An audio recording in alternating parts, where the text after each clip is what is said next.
ایک استغفار سے خدا کی قسم تمہارے سارے مسئلے حل ہوتے ہیں. یقین کرو تم 300 مرتبہ استغفار روزانہ پڑھ لیا کرو. نبی کا بتایا ہوا نسخہ پکا حدیث ہے, سارے پریشانیاں دور ہوتی ہے. ادھر میں مرکز وضو کی جگہ پر جا رہا تھا, باہر بیان تھا. ایک آدمی آپ جیسے عمر کا تھا, 40-45 سال. مجھے کہا تمہارے دو باتوں سے مجھے بڑا فائدہ ہوا. ایک تو وضو میں پانی کم استعمال پر بہت زور دیتا ہے. میں ہر وقت بیان میں یہ یاد رکھو میرے پیارے بھائی, میں نے پہلے کہا کہ جو بات سنو عمل کی کوشش کرو. سنا اور عمل نہیں کرتا یہ تو یہودیوں کا راستہ ہے. علم آ گیا لیکن پھر بھی پرواہی جتتا ہے. آج تو نیت کرو. وہ کہتا ہے میں وضو پر 2 لوٹے استعمال کرتا, ابھی مشق شروع کی آدھے لوٹے پر وضو بناتا ہوں. خدا کی قسم میں نے اپنے نماز میں زبردست نورانیت پائی. کس کس کی نیت ہے کہ انشاءاللہ پانی کم استعمال کریں. مشق شروع کرو. تم دیکھو اپنے نماز میں دوسرے نوجوان نے مجھے کہا کہ مجھے وہ وسوسے زیادہ آتے تھے, جب پانی کا استعمال کیا گیا میرے سارے وسوسے ختم ہو گئے. یہ نسخے ہے. دوسری چیز بتائی کہ جب سے میں نے 313 مرتبہ استغفار شروع کیا میرا کوئی کام اٹکتا نہیں, کوئی کام. یہ تجربات تو دوسری بات ہے. اصل بات تو حضرت محمد صلی اللہ علیہ وسلم کی کہ اس نے بتایا ہے کہ اللہ ہر تنگی سے نکالے گا. تم پابندی سے کرو تو صحیح. اپنے گناہوں کو یاد کر کے استغفار کرو, بیٹھ کر کرو. 20 منٹ لگتے ہیں. بہتر استغفار استغفر اللہ الذی لا الہ الا هو الحی القیوم واتوب الیہ. استغفار کرو, اعمال کرو, نماز صحیح پڑھو. نماز پر بنی ہوئی ہے نماز, یہ بار بار یہ بات سنو, بنی ہوئی ہے نماز انسان کی وہ اصلاح کر سکتی ہے جو 1000 پیرا اور مرشد نہیں کر سکتے. پہلے بھی میں نے کہا یہ مشق شروع کرو میرے پیارے بھائیو. آج سے جب سورہ فاتحہ پڑھو, ایاک نعبد و ایاک نستعین. ایک مولوی صاحب نے ابھی 1-2 مہینے پہلے خواب دیکھا کہ نبی علیہ السلام فرماتے ہیں کہ تبلیغ کیسے کروں. کسی نے کہا کہ ایاک نعبد و ایاک نستعین کے طور پر کرو. اس کا کیا مطلب ہے؟ ایاک نعبد کا معنی مفتی محمد شفیع صاحب نے کیا ہے, یا اللہ جیسے تجھ سے ڈرتا ہے ایسا کسی سے نہیں ڈریں گے. یا اللہ جیسے تجھ سے محبت کرتے ہیں کسی سے نہیں کریں گے. یا اللہ جیسے تیرا مانتے ہیں ایسا کسی سے نہیں مانیں گے. یہ 3 باتیں ایاک نعبد میں آ گئی. یہ تم نے دعویٰ کیا, یا اللہ یہ بات آسان نہیں ہے, مشکل. و ایاک نستعین, فوراً یا اللہ اسی بات میں تو میری مدد کر. میں نے دعویٰ کیا تو مجھے ایسا بنا دے. کس کس کی نیت ہے کہ کوشش کریں گے کہ اس کو پڑھتے وقت اسی سوچ سے. ابھی پیر صاحب فرماتے تھے عصر سے پہلے مشورے میں کہ یہ نماز میں یہ توجہ برابر کرو کہ اللہ مجھے دیکھ رہا ہے, میں اللہ کو دیکھ رہا ہوں, نہیں تو کم از کم اللہ مجھے دیکھ رہا ہے, اللہ سے مانگ رہا ہوں. سوالات دعا کو کہتے ہیں, نماز تو سارا اللہ سے مانگنا ہے. اہدنا الصراط المستقیم پڑھتے ہوئے اس تصور سے پڑھو, یا اللہ میں تو 1 سال کا بچہ ہے, خود نہیں جا سکتا ہے, کسی نے اس کے 2 انگلیاں پکڑے ہیں, اس کو جس کے ہاتھ میں انگلیاں اس کو یقین ہے میں نے چھوڑ دیا تو گر جائے گا. یا اللہ اگر تم نے ہمارے انگلیاں چھوڑ دی ہم 1 قدم بھی خدا کی قسم صحیح نہیں اٹھا سکتے. سورہ فاتحہ اس دور دیکھو کہ تمہاری زندگی بدلتا ہے یا نہیں بدلتا. رکوع سجدے میں خاص کر یہ میں نے پہلی بھی کہا, یہ ہمارے جوان بچے, مجھے اپنے مسجد میں امام ہوں, بعض جوان ایسے نماز پڑھتے ہیں کہ نماز ان کو بددعا دیتی ہے.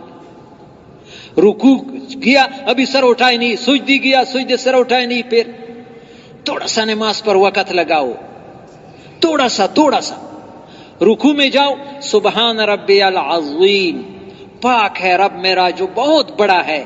دل میں کہو یا اللہ رب منا ساری ضرورتوں کو پورا کرنا. یا اللہ تو بہت بڑا ہے, میری تو چھوٹی ضرورت ہے, یا اللہ میری ساری ضرورتوں کو پورا کر. زبان پر یہ پڑھو, دل میں مانگو. سجدے میں سر لگاؤ. سب سے زیادہ انسان اللہ کو جو قریب ہوتا ہے وہ سجدے کے حالت میں. نفلوں میں سنتوں میں 7 مرتبہ پڑھو, 9 مرتبہ 13 مرتبہ پڑھو, سجدہ لمبا کرو, اور پھر سبحان ربی الاعلی. ایسا کتابوں میں لکھا ہے کنز المال میں, سجدے میں یہ تصور سے سجدہ کرو جیسے اللہ کے قدموں کے درمیان میں نے اپنا سر رکھا ہے. کتنی عاجزی ہے کسی کے سر کے قدموں میں اپنا سر ڈالنا.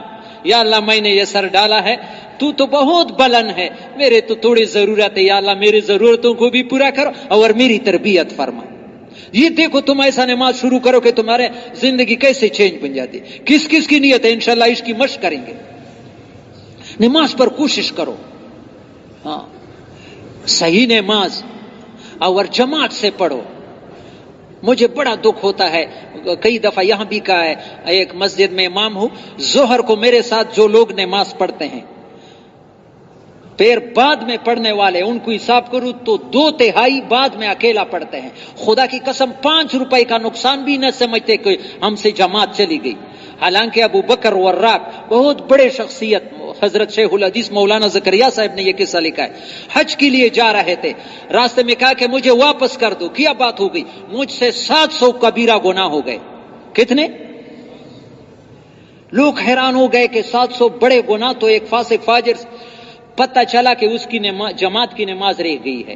تو وہاں شیخ الحدیث صاحب نے فضائل حج میں لکھا ہے کہ ایک روایت ہے، حدیث ہے کہ جماعت سے رہنا اتنا گناہ ہے جیسے 700 گناہ کبیرہ گناہ آدمی نے کیا. کوئی گناہ سمجھتا ہے؟ صبح کو اکیلا اکیلا ٹکرے مارتا ہے. حالانکہ فجر کی نماز، یہ جوانوں سے درخواست ہے، جو بھی فجر کی نماز جماعت سے پڑھے گا، خدا کی قسم مسلم شریف سارا دن اللہ کی حفاظت میں ہوگا. کس کی نیت ہے؟ میرے پیارے بھائیو، تھوڑا سا اپنی زندگی بدلنے کی کوشش کرو. ہاں نماز پر کوشش کرو، تنہائی میں ذکر کرو، 15-20 منٹ اللہ کے ساتھ نشست لیا کرو، اپنے ضرورتیں بتاؤ. بیوی کے ساتھ باتوں میں مزہ، دوستوں کے ساتھ، کبھی اللہ کے ساتھ بھی مزہ آیا ہے. وہ کریم ذات جو ساری ضرورتوں کو وہی پورا کرتا ہے، سب کو جو اس کا دیا ہوا ہے. میرا اپنا کچھ بھی نہیں ہے، اس کا لحاظ نہیں رکھتے. باپ کا لحاظ رکھتے بھائی کا، لیکن وہ بڑے کا لحاظ. ما لکم لا ترجون للہ وقارا وقد خلقکم اطوارا. نوح علیہ السلام قوم سے کہتے ہیں بدبختو، اتنے بڑے اللہ کا لحاظ نہیں رکھتے. وہ کن چیزوں سے خوش ہوتا ہے؟ عبد الوہاب صاحب نے ہمارے حلقے کا جوڑ تھا، ہر انسان کی کامیابی اس میں ہے کہ اللہ کو راضی کرنے میں لگ جائے، مرد ہو عورت ہو. ابھی اللہ ناراض ہے ہم لوگوں سے. نبی نے نشانیاں بتائی ہے، حدیث ہے کہ جب اللہ پاک اس امت سے ناراض ہو جائے گی تو پچھلے امت جیسے زمین میں نہیں دنساتے. اذا غضب اللہ علی امت لا يعذبهم خسفا ولا مسخا. ان کے چہرے وہ بدلتے نہیں ہے. پہلے امتوں کی شکلیں بدل دی، خنزیر بنایا ہے، قرآن میں ہے. وجعل منهم القردة والخنازیر، بندر بنائے ہیں، خنزیر. لیکن اللہ ناراضگی کی 3 نشانیاں بتائی، توجہ سے سنو. ولكن قلت امطارها، بارشیں کم ہو جائے گی. بارشیں کم ہے یا زیادہ ہے؟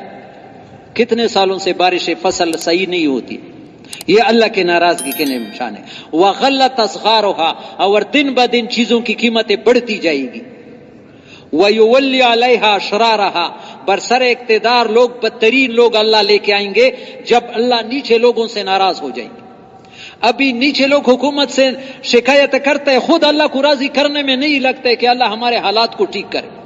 ہر آدمی دوسرے کو دیکھتا ہے کہ اس کی غلطی ہے. میرے پیارے بھائیو، آج تو ایک فیصلہ کر لو.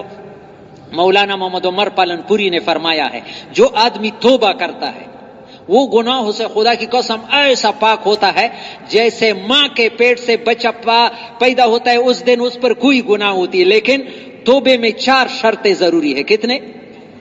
4 چیزیں ضروری ہے. کتنے؟ اگر کرنا ہے تو بتاؤں گا، نہیں کرنا ہے تو پھر کیوں بتاؤں؟ کس کس کی نیت ہے؟ ہاں ایسا توبہ کریں گے. یہ جتنا بھی انسان کو معلوم ہے کہ مجھ سے غلطی ہوگی، اس پر ندامت ہو، یا اللہ یہ میں نے اچھا نہیں کیا.